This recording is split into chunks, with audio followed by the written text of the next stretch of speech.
All right, hello everyone and welcome to today's webinar brought to you by the Canadian Professional Sales Association. Please note that you've been placed on mute for the duration of this webinar.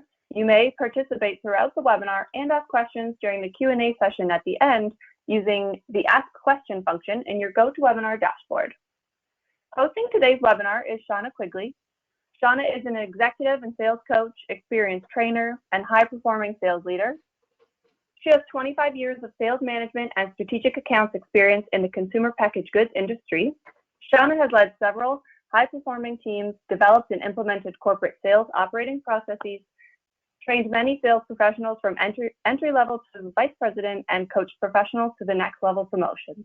Now, without further ado, I'll hand it over to Shawna to get started. Well, thank you for that great introduction. I really appreciate that. And I want to say thank you for all of you who have come and attended. I know that these are unprecedented and challenging times, so that you're taking the initiative to grow your professional experience and knowledge is really a testament to your commitment as a sales professional. Throughout, I will try and address some of the issues specifically with COVID-19 as it relates to this material, but I encourage you also to record your comments and questions in the Q&A box, and I will do my best towards the end to answer those types of questions.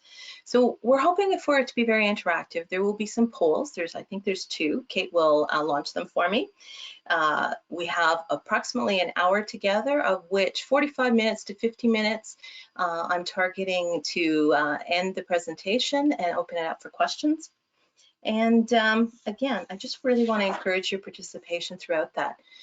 Also, have your phone and camera ready. There's some slides here that has just some amazing summary content that you will definitely want to take advantage of. So feel free to snap some pictures of some of these slides as well as take your notes, because there's so much valuable information in the CPSA information.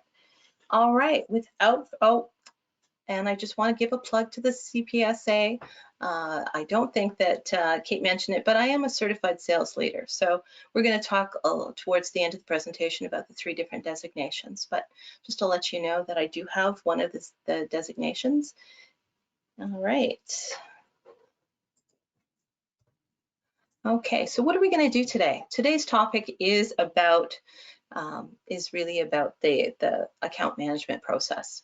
And 2 of the big areas that we're really going to focus in today is really analyzing your accounts and understand who the influencer roles are within those accounts. And the second part of that is we're going to really talk about making sales forecasts and developing your account plans. All right.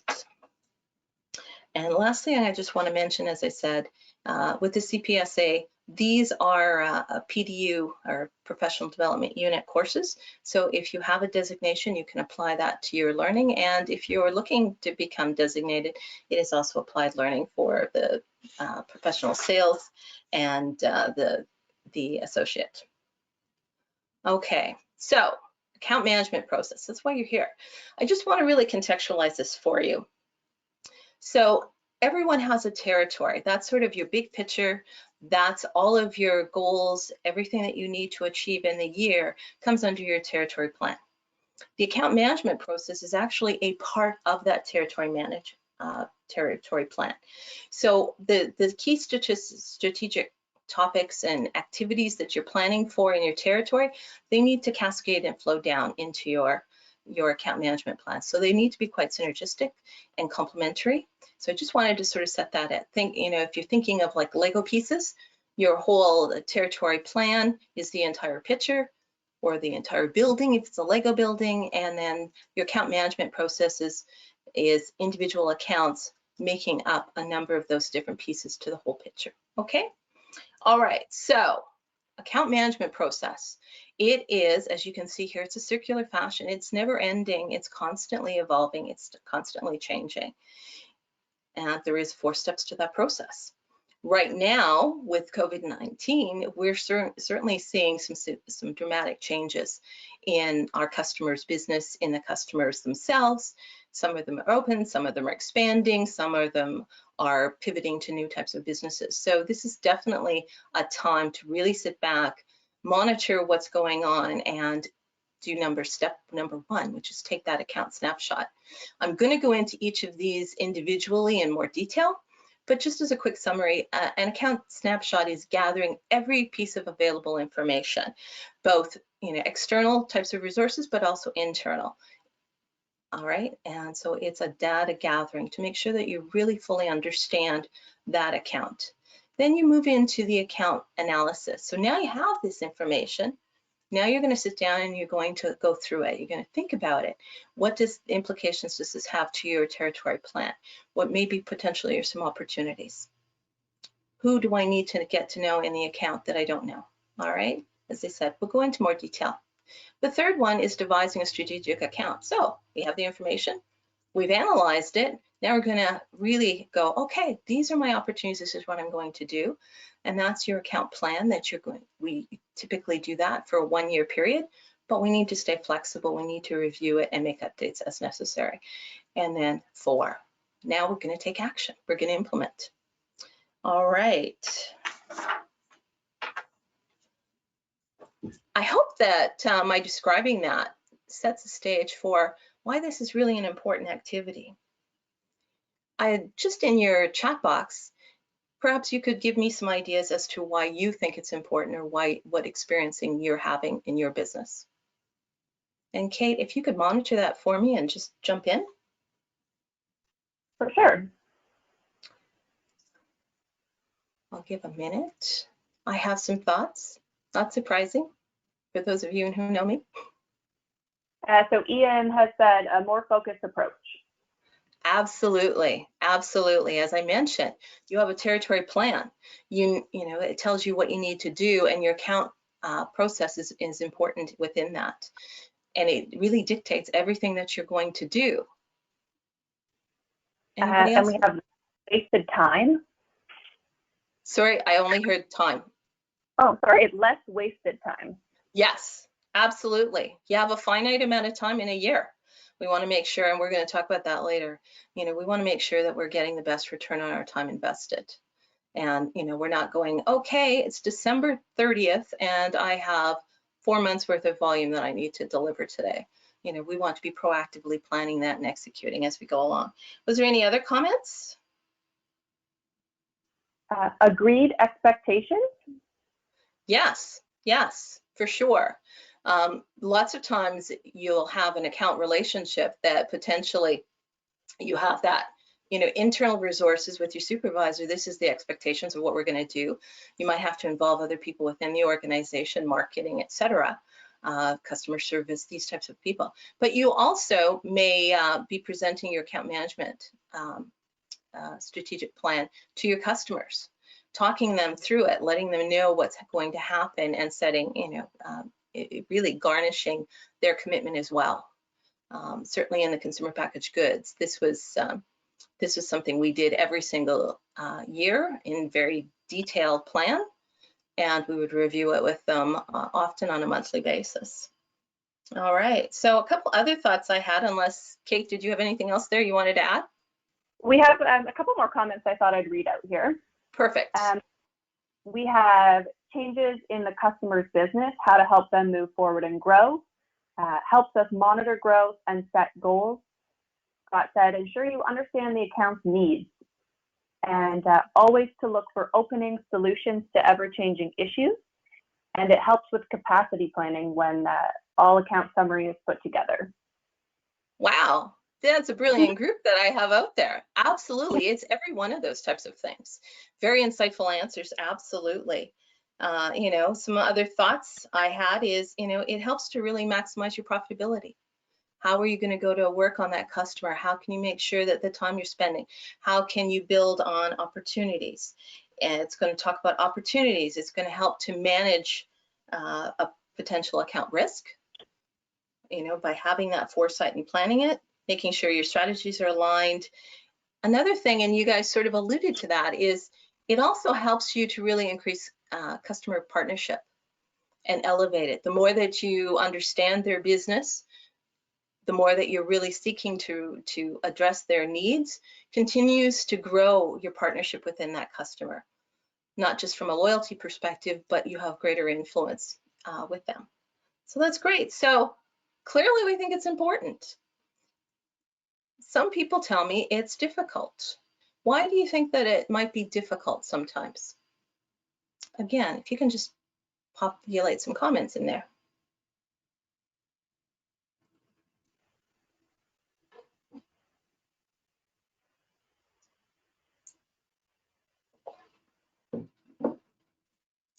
They are not asking enough questions or the right questions, or Yes. there's so many individuals to deal with. Yes, yeah, absolutely. You know, we're awfully busy. Sometimes it feels like we're a little bit of a hamster wheel and we're just running and running. We've got all these types of things to do. And so sometimes we don't really stop and reflect, which ultimately is your better space of time, because then you'll start to, you know, manage that time better. You know, asking the right questions. Yes. Yes, if you're not asking the right questions, you're not going to get the right kind of information to move things forward. Another thing that people tell me, and I've certainly experienced that, is sometimes it's how you ask questions. You know, sometimes they're like, wait a minute, that's kind of, you know, why are you asking that? What are you going to do with that? That's proprietary information. You know, until you really form a sense of trust with them, they may be very limited and lacking in how forthcoming they're going to be about that information. So it is really about really good questions and helping them to understand how you're going to use that information to create that trust. Was there anything else? Changes in account dynamics, personal shift of business. Yeah. And demands diligence and proper follow-up.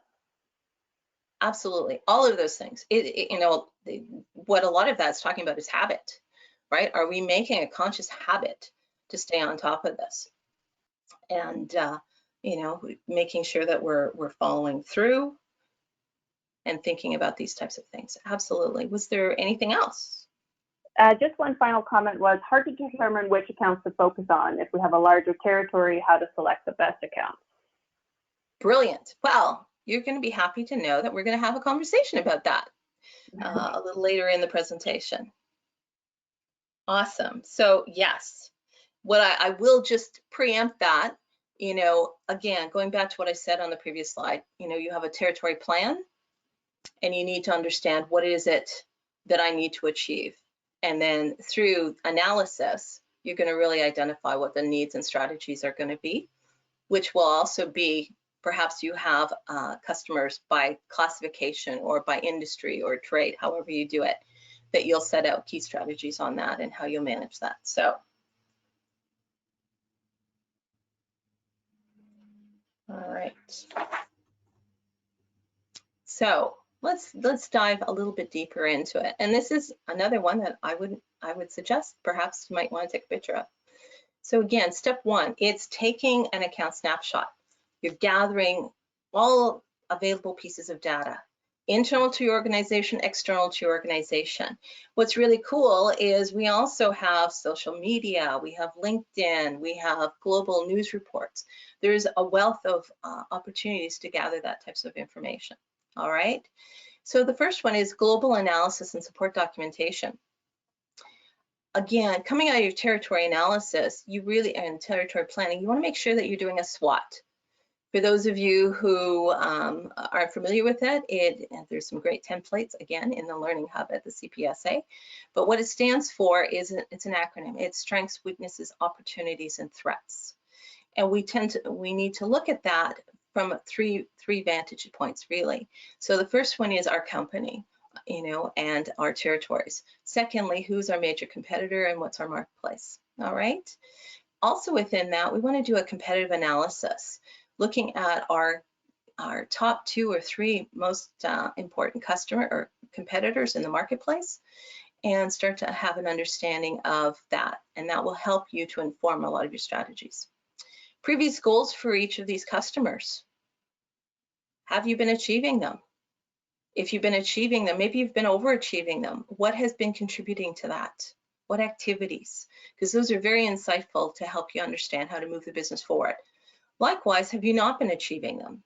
And if that's a consistent issue, then you can delve a little bit further into what is it? Perhaps you're being particularly aggressive with your calls. All right. So all of this really comes down to making sure that you're making really strong, informed decisions. Your customer or territory budgets, what is it that I need to achieve? Sales and other internal reports. So, there's a number of different reports. For example, some of the things that I used to see would be P&Ls, profit and loss statements for my customers. I might have seen trade spend budgets. I might have seen financial indicators. I would see company business reports, our internal business reports, marketing reports. Okay, looking at that customer's history and patterns. So are they buying in a consistent history? Are they buying the same products? Is there a product that they're not buying that they used to buy? And if that's the case, are they still using that product or have they gone somewhere else? Perhaps it's a patterns. Maybe they do long-term installations and things like that. So you might actually only be purchasing some things every year and a half, perhaps. What are the patterns? Okay. Mission statement, goals and strategies. What are theirs? Go to their website, talk with them. We're talking about really better questions. Asking them about these types of things. Where is this going? And how can we play a part in that? Relevant publications, and making sure that you have all of the correct customer information, including addresses. And within that customer information, it should include who are the key decision makers. All right. Some other things that I have seen are things like market share reports, point of sales reports from the customer. I'm just curious, what other pieces of information do you use in your analysis? Again, if you could populate it in the box there. We were talking a little bit about COVID, or how things are changing dramatically with COVID. This is a great opportunity to really reach out, watch and monitor social media posts, increase your engagement with your customers, monitor what they're posting. Perhaps they're pivoting to new business. There's distillers now who are actually completely pivoting their business to create hand sanitizers. So are they in the news? What are they posting? Contact them, see how things are going. Monitor who's, potentially if some businesses have dramatically reduced their staff, how is that impacting the key people that you're talking to? Kate, was there any other resources or available information people commented on? Yeah, we had a couple come in. So personality types and decision influencers. Check their website or LinkedIn for projects they've been awarded. Yeah. Use Salesforce, your CRM, to run a report on your account. Point of sales reports relative to unit sales and margin impact, as well as goals for others in organizations beyond fire. Excellent. Those are all really important ones, and thank you very much for bringing those forward, for sure. All right. So that's step one. It's information gathering. And when you do that, you need to start to, go, okay, so what? What am I going to do with this information? We're not just doing it for the sake of gathering information.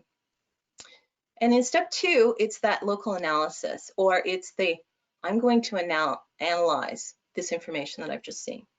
And really, there's a couple areas that we really want to focus on in this particular area.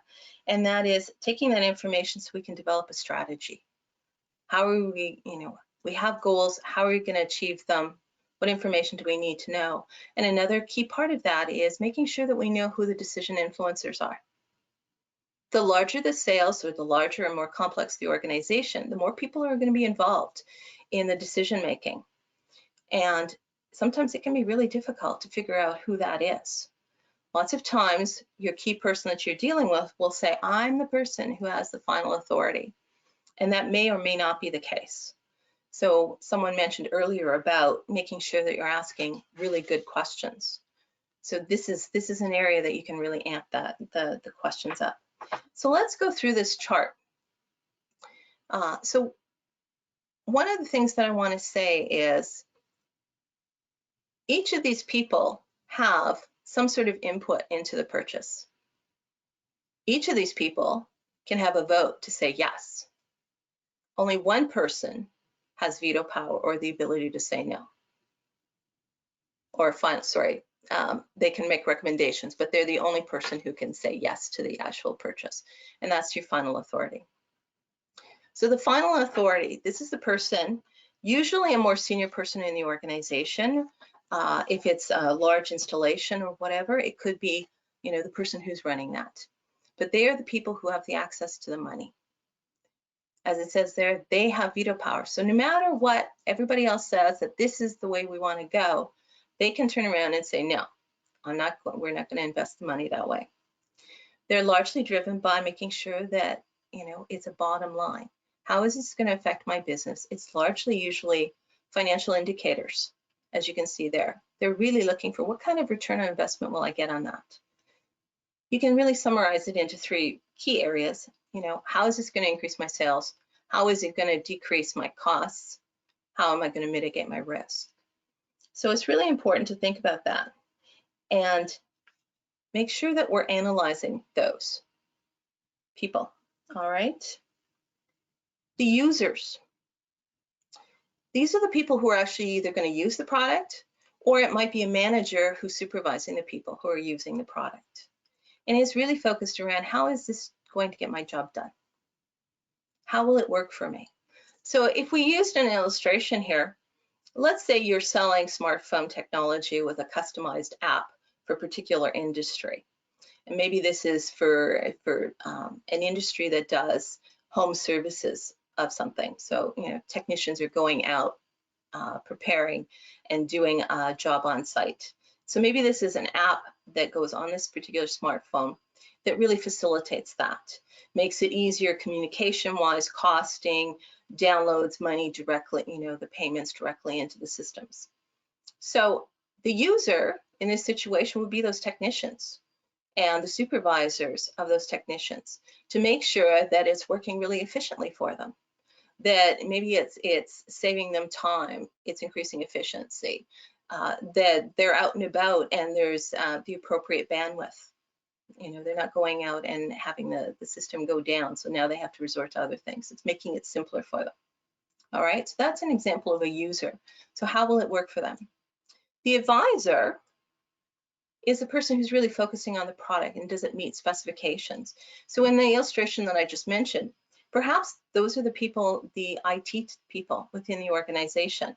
Is it going to work and adapt well within their current systems? How is that going to work? Perhaps it could even be someone in accounting that has to provide some information to make sure that this software is going to integrate so that it is properly depositing payment. All right, so that's an example. Now it says there, often the gatekeeper advisor. So often what can happen is people have been using the same product for a long period of time. The systems are in place, there's not a lot of changes, it's not broken, why fix it? Those types of things, right?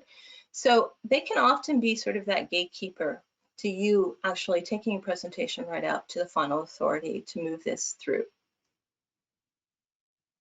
So they may, go, change resistant. I don't really want to do that, or that's going to create a lot of extra time and effort for me. So it's really important to start building relationships with those people and to show them how it can really add value, get them on board, get them supported, and even better, as they start to really believe in that, garnish their support in taking it up the level, having them potentially present or help present this to the final authority. So again, bringing them on as a partner. And the final one is your coach. So this is the person who is genuinely invested and interested in you achieving a goal for you to be successful. Now, unlike the other 3, these coaches can come from a number of places. They can come obviously within the customer that you're dealing with, and frequently they're the person you're dealing with most often. They can be within your organization. So maybe it's your supervisor, maybe it's someone from your marketing department, maybe it's a person who has from customer service or from IT, technical services that you can bring out. and they can really support you in the sale. Again, invested interest, and they're really wanting to help you. And the third one is, it could be a completely impartial individual, not part of either organization.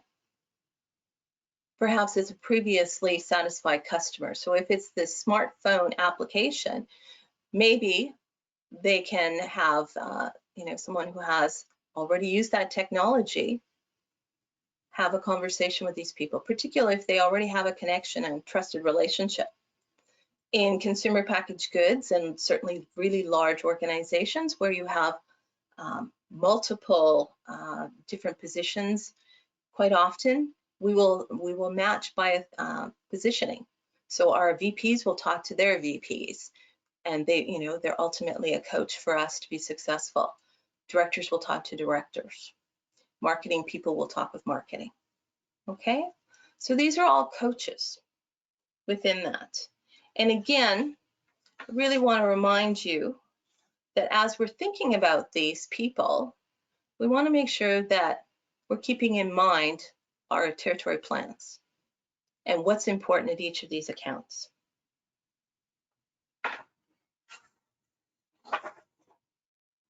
I believe, yes, so there's a handout that you'll see there, the Decision Makers Influence.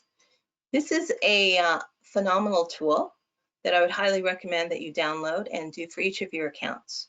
The larger your accounts and the more people are involved, you may have, depending on what it is that you're selling and communication, someone could have 3 or 4 different roles.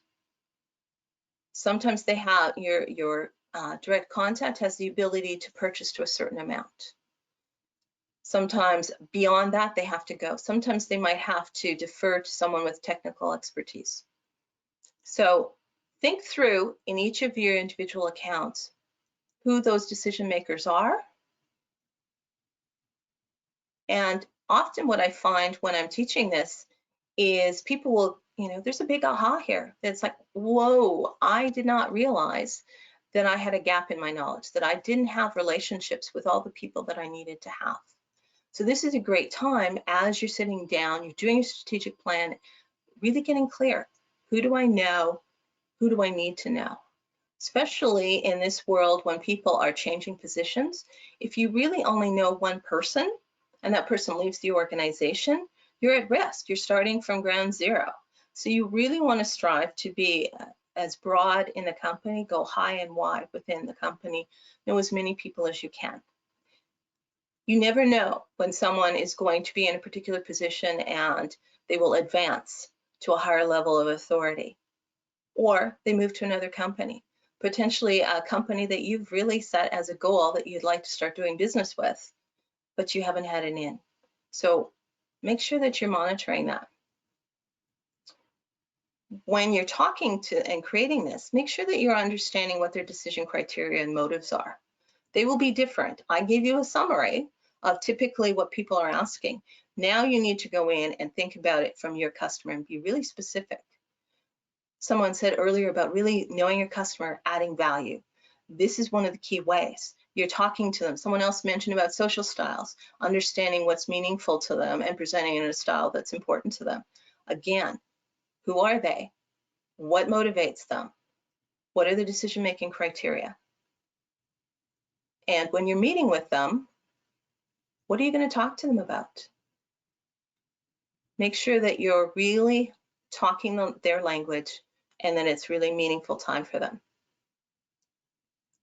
Just in the chat box, can you record a couple things within your customer? What are some decision criteria that is specific to your business with some of the different roles? And Kate, if you can let me know when some of that comes in. And I just want to say at the third point on this slide, what are the first, good English there, there are common pitfalls often with the first order that so you've just signed on new business. It's a great opportunity. We want to make sure that we follow that through and execute it with excellence. Sometimes we get really excited about it. Oh, here's the order. Potentially, they may be looking at, well, they need it, in a week. especially right now, but it really takes 2 weeks because it has to go in the system. You have to set up an account. There's a number of back-ended systems that need to happen. Perhaps it's getting on a particular shipping schedule, providing credit authorizations, etc. Right? So, there's a number of different common pitfalls that you can incur in Kate, did you have something to add in at the moment? So Cooper wrote in and said, for users, features and benefits of products to create return sales. Excellent. Yes. And in particular, if I can just build on that, making sure that you're talking more about the benefits specific to them. You could have a laundry list of, product X that does 20 amazing things. Through that great questioning we talked about earlier, make sure you're narrowing it down to that decision criteria that's important to them. So if it's a red car that has a strong engine, a fast engine and things like this, if those are the key criteria, that it's color and engine, talk color and engine and those specifics. Kate, anything else? Yeah, we have one more. Scott wrote in, our customers look to what is our unique differentiator over the competition. Yes. Yeah, so, being really clear about that. We talked very briefly in that one slide of number 1, where I mentioned SWOT analysis and competitive analysis. That's a really great tool.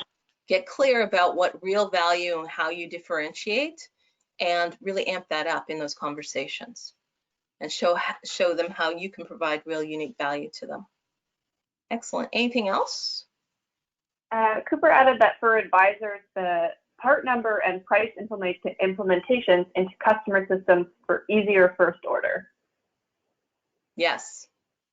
Yes.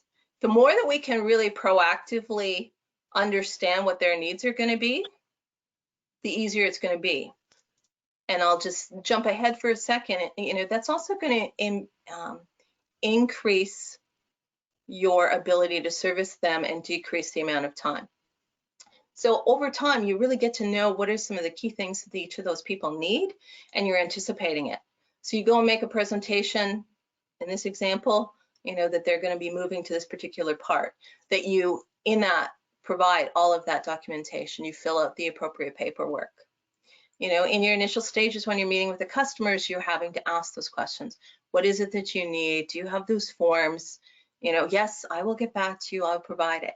So the more that you can understand and anticipate those things will really facilitate that partnership with the customer, really eliminate a lot of back and forth, be more efficient with your time, and really build that trust and credibility with your customer. Anything else? Not right now. Okay. All right. So I would just finish about the pitfalls. So product failure and implementation plan.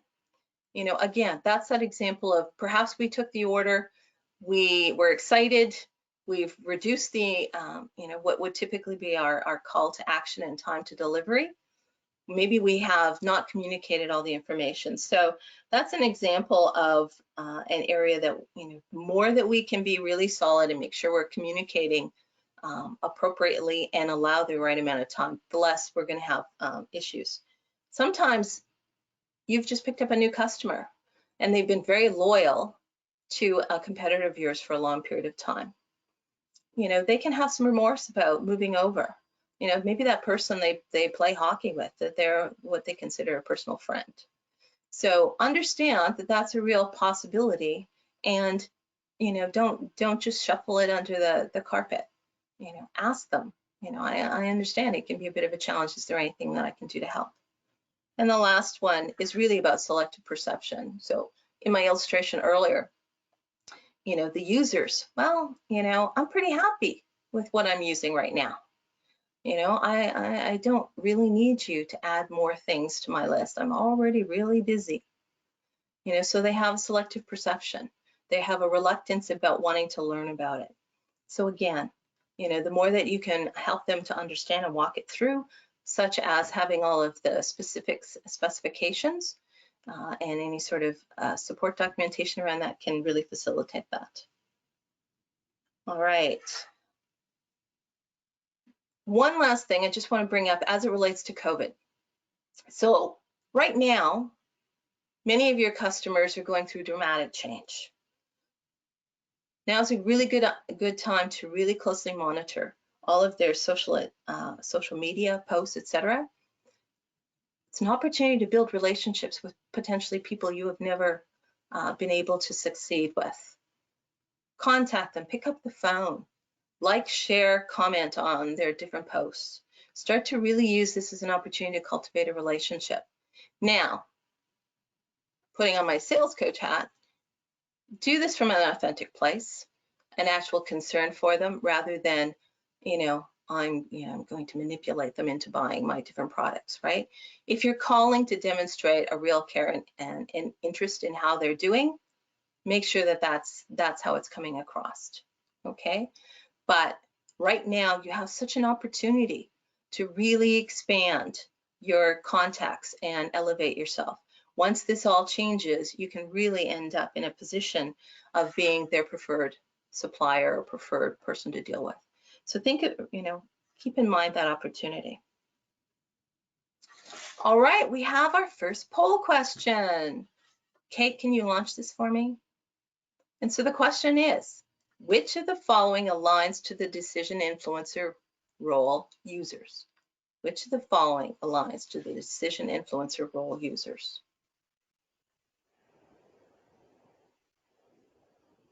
Kate, have you launched that? I can't see it. I have launched that, so we'll just wait for people to start putting their answers in. Give it a few more.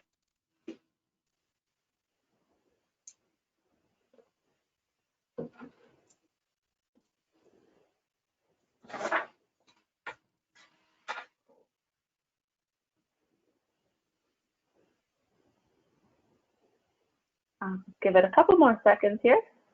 Excellent.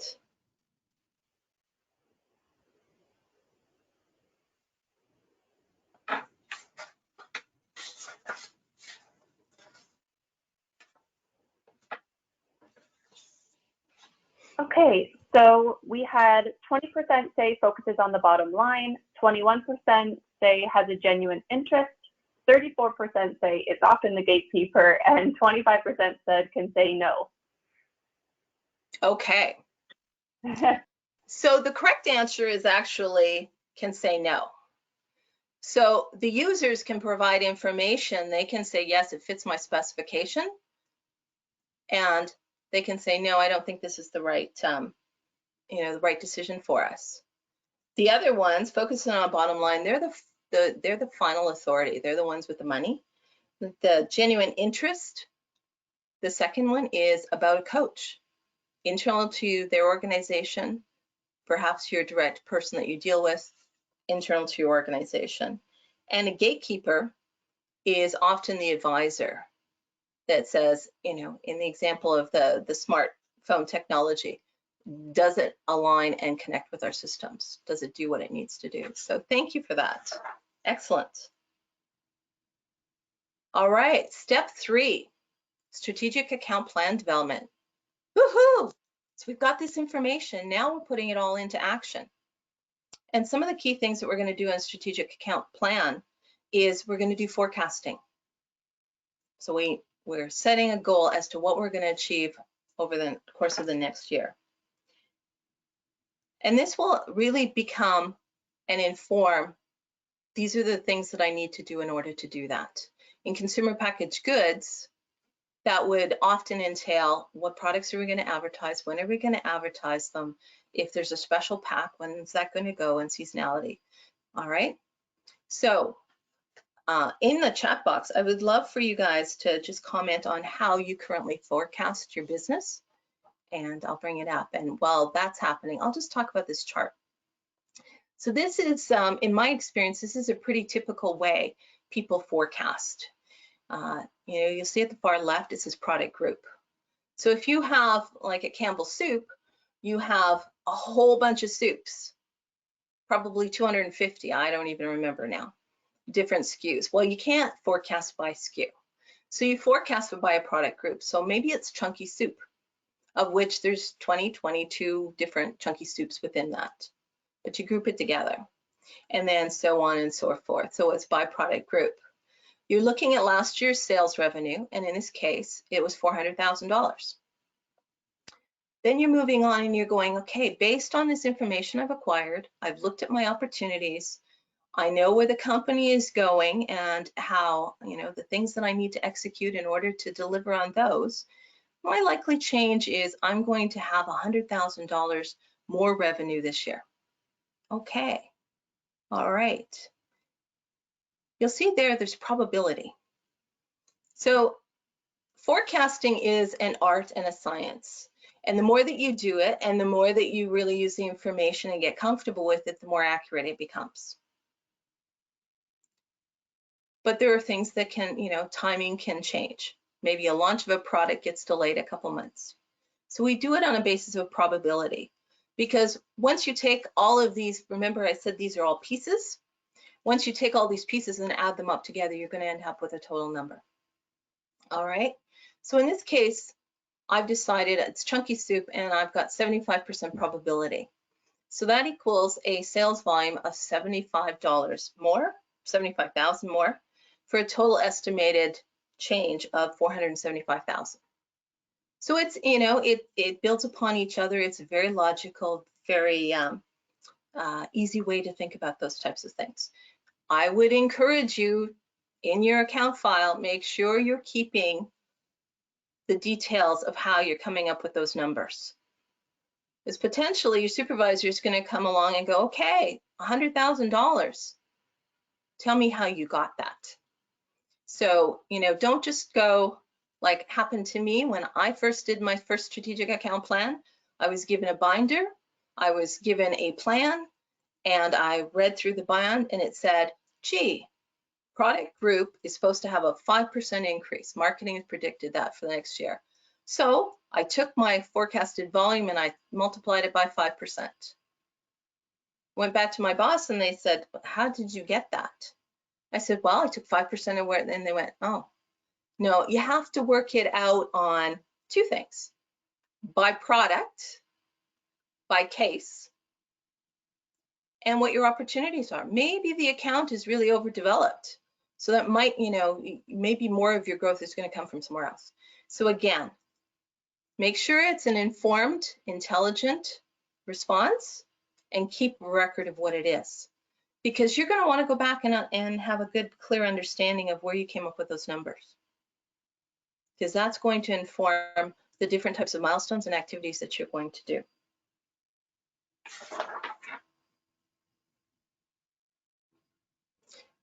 Kate, did anyone put in there how they forecast? We had lots of great responses, actually. Okay, give them to me, please. So for pipeline, it was prospects and targets using conversion ratios from previous year. We forecast by customer broken down by proposal, relative to new products, price increase, and market history. And we forecast based on a higher understanding of their total sales versus our share. Then combined knowledge of the account opportunities gives us a more accurate picture of growth possibility. Wow, those are amazing. Absolutely. Very high level thinking there. Yes, if you know how much that customer represents in the marketplace, what is your share of wallet with that customer? If your market share is 20% of the marketplace, but in that particular account, you're only at 10%, there's room to grow. What are you going to do? Conversely, if you're at, your share of their wallet is 25, you're really overdeveloped. So what is the implications to that? What are the opportunities? Excellent. Thank you. Those are all really great. And absolutely, somebody mentioned about price increases in that. Yeah, we need to incorporate that. How is that going to affect? It isn't going to be just if you take a 10% price increase. It's not necessarily going to be a 10%. Sometimes people will be buying more. Maybe it's a commodity type of thing. And sometimes they might actually buy a little bit less. So, again, really being thought-provocative about that. And this will all help to really provide better profitability with your customers. Okay, somebody mentioned earlier about account classification. I have this entire territory plan. I don't know, how am I going to classify my accounts? How am I going to best spend my available time and resources? This is how we do it. So we tend to use a strategy of account classification. Not all accounts are the same, absolutely, but there will be in different types of classifications, there will be common threads. I've seen, the typical is what's represented on the screen, which is sort of that 80-20 rule. So A customers are 20% of your business. Your B customers are the next 30. Your C are the next 30 beyond that, and the bottom D, bottom 20 are, and you can see that that adds up to 100%. So of accountability, of your total territory, the amount of profit that they derive. Now, I'm sure some of you are going, but Shawna, I don't know what the profitability is. We're evaluated on top line revenue or proposals or whatever your criteria is. That's what you're going to use for that, okay? And what I would say is, particularly classification of A customers, we want to make sure that we're very clear about who those are and that we're servicing them at a high level. So if we lose some of those people that are in the A classification, first of all, it takes 8 times more to, to get new customers, and not all customers are equal. That's a real risk to your business if you lose some of your top volume customers. Okay, so let's go into that in a little bit more detail. So somebody said, well, how do I allocate my selling time? I'm going to throw out this number at you. 1,880 hours is what you have for selling in a given year. Where do I get that? Well, it's actually a calculation, and it talks about 2 weeks vacation, some sick days, your stat holidays. Now, I'm sure some of you are going, well, just a minute, I work 8 hours a day. Actually, I work 10.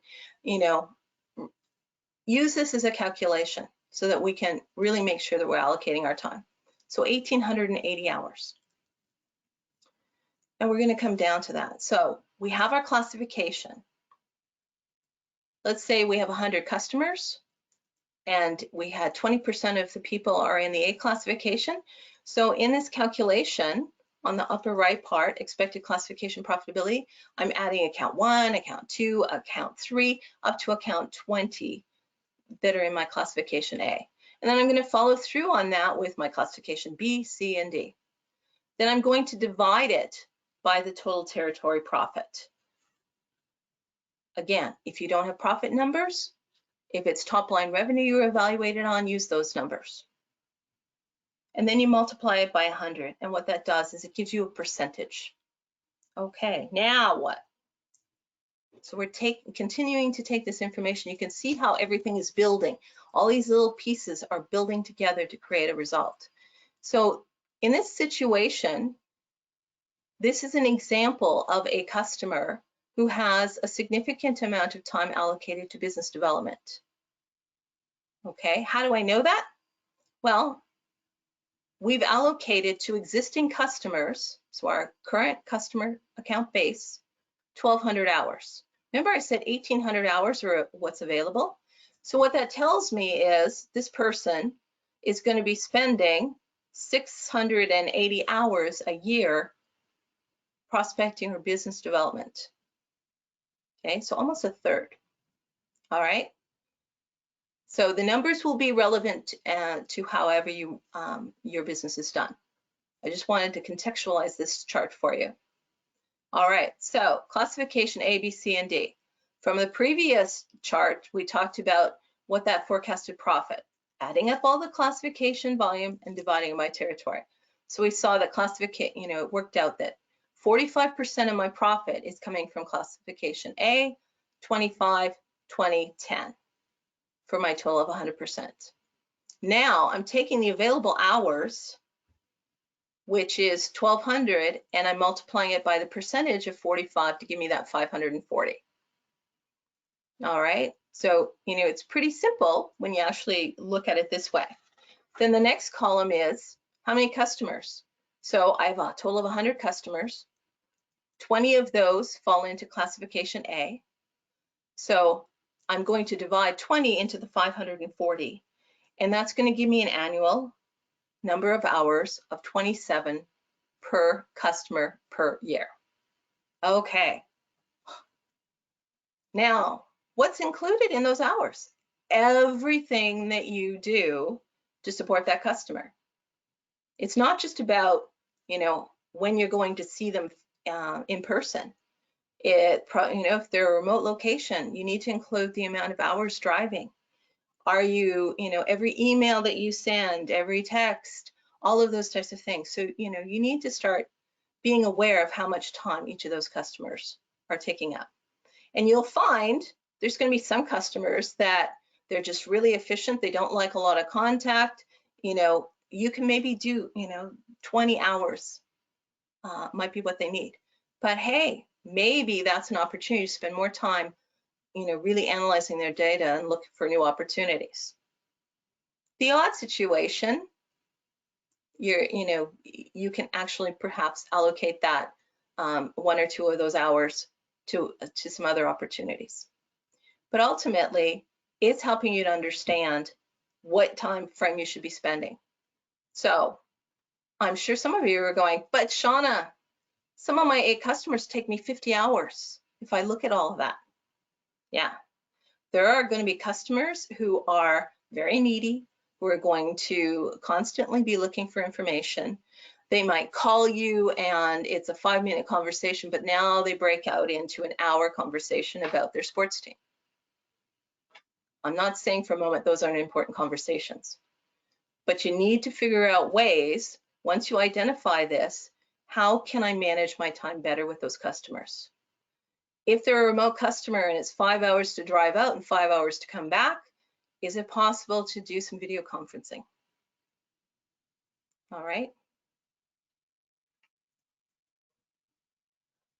All right, here's an example of another slide that I would recommend you take a picture of. So in that plan, you're going to break down quarterly targets. How much and by when? What are you going to do weekly? What activities are you going to do? How much are you going to sell? All of those types of things. Weekly and daily activities. You're going to include every activity associated with that account. You're going to use that time allocation we just talked about. You're going to determine which activities will yield the most profit or better sales. You're going to use various methods of contact. Gee, I'm going to do, now is a great opportunity to start integrating them into video conferencing, especially if they were a person who's very much face-to-face. Make sure you're writing everything down where possible. Make sure all your support documentation and transfer this to your strategic account. So again, building your plan based on all of that robust information you've got. You know what the territory plan is. You've analyzed what your opportunities are and where you can maximize your opportunities, how you can maximize your time, putting it into an action plan. Okay, now go forth and conquer. Go out and execute the plan. I have seen so many people, they create a plan and then they kind of take it and they put it in their desk and they never review it again. And it's like on a monthly basis, they, create another plan. The idea is here is you create a plan and you work the plan. Now, part of that is being flexible. You make sure that you're revising it, you're reviewing it, what needs to adapt, what needs to change. But your plan is your plan and you modify as appropriate. Because otherwise, all of this time that you're trying to save and maximize is potentially going out the window because we're constantly going back and redoing the work. Okay. You'll see in the handouts, there is a key account planner. That's slide 1. It's actually 2 pages to that. Please, if you don't have your own key account template, use this. It's a great summary document that really focuses the information that we've just talked about and will help you to be very clear. It's also such a nice short synopsis. And then keep that in your computer, keep it accessed. When you're going to your customers, make sure you're reviewing it. What did I plan for? What do I need to ask? On the reverse side of this, it has some great information about, you know, who they are. What do I need to do? What kinds of questions should I be bringing forward? So again, great resource. We have another poll. Kate, can you launch this for me? Sure thing. So Jen is building her account forecast to help measure her performance and guide her time usage. What stage is she in? So remember, we have 4 stages.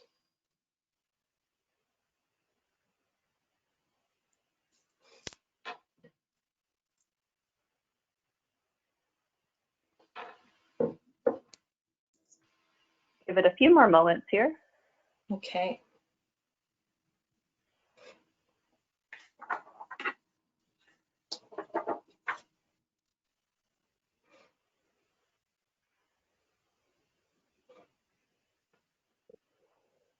All right. So we actually had 84% of people select step 3, strategic account plan development, and then the rest was sprinkled throughout. Excellent. Well, you're right. It's that strategic account development, taking all that robust information, putting it into a plan that you're going to be executing. So excellent. Thank you so much for that. Again, take out your cameras. This is such a great slide. I didn't write it. I can only give credit to the CPSA, but this is a great slide. You know, you might even want to laminate it and put it in your files to keep you thinking about it. So go through that snapshot, assembling all the data. What's your local analysis? Re-examining your territory, considering your SWOT analysis, consider your competitive analysis. Who are the decision makers in your organization? What are the problem areas? And who do I need to develop relationships with? And who do I need to have support in developing those relationships? Strategic account plan. Calculate the volume through forecasting, classify the account based on value, allocate selling time, and then build your account strategy and action plans. One of the things that I really like on this slide is that second sentence at the bottom of 3, and that's growth-oriented maintenance activities. Identify and capitalize on points that are greatest strength and use them as leverage. Someone talked about the unique value proposition earlier. You know, what can you bring uniquely? What are some things that you can leverage at those accounts? How can you provide, there's some customers that are just going to be maintenance. Some of them are going to be on decline. How do you manage those and allocate time to where you can grow? And then act. It's dynamic, it's cyclical. Make sure that you're reviewing the process often, at least once a quarter, and adapt where necessary. Obviously, right now, we probably have a lot of different things that are changing within our customers.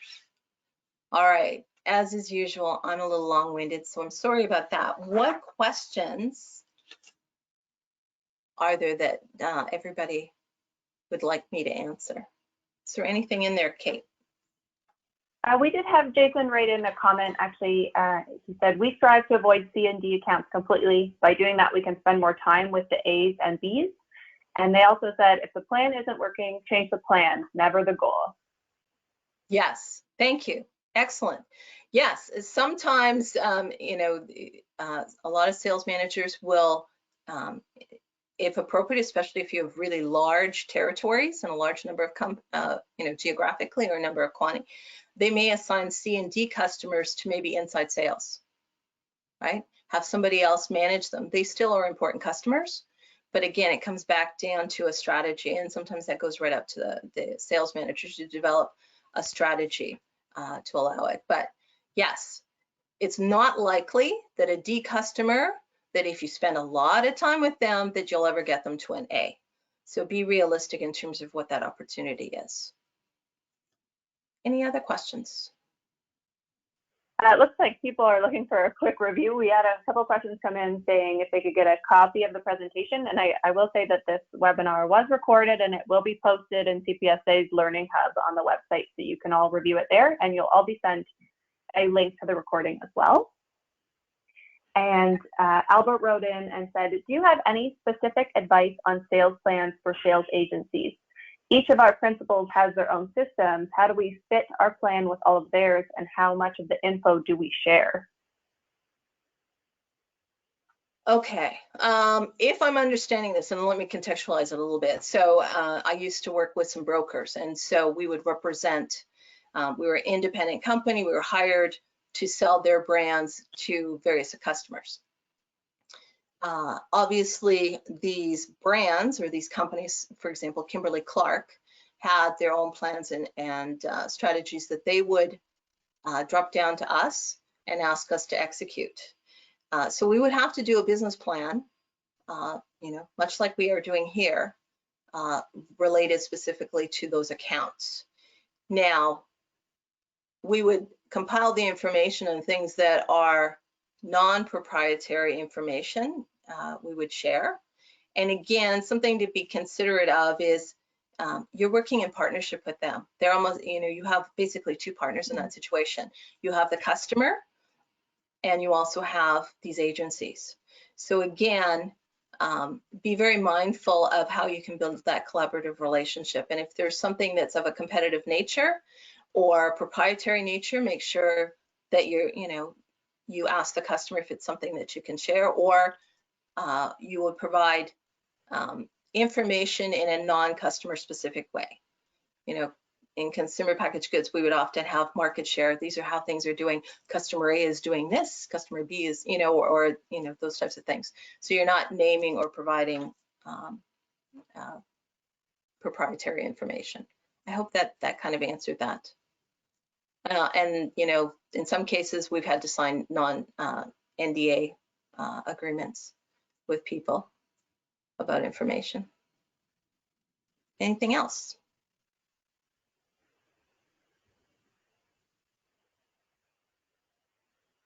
There's nothing coming in at this moment, but maybe we can sort of close things off, and if anything comes up, I'll just sort of grab your attention. Great. So we are at time, so I'm going to go through this super quick. Again, I mentioned at the beginning, the CPSA does a lot of virtual training sessions, and they've really ramped those up in response to everyone's inquiry and the opportunity for you to continue your learning and professional development at this time. They are all advertised on the CPSA website under events, so have a look there.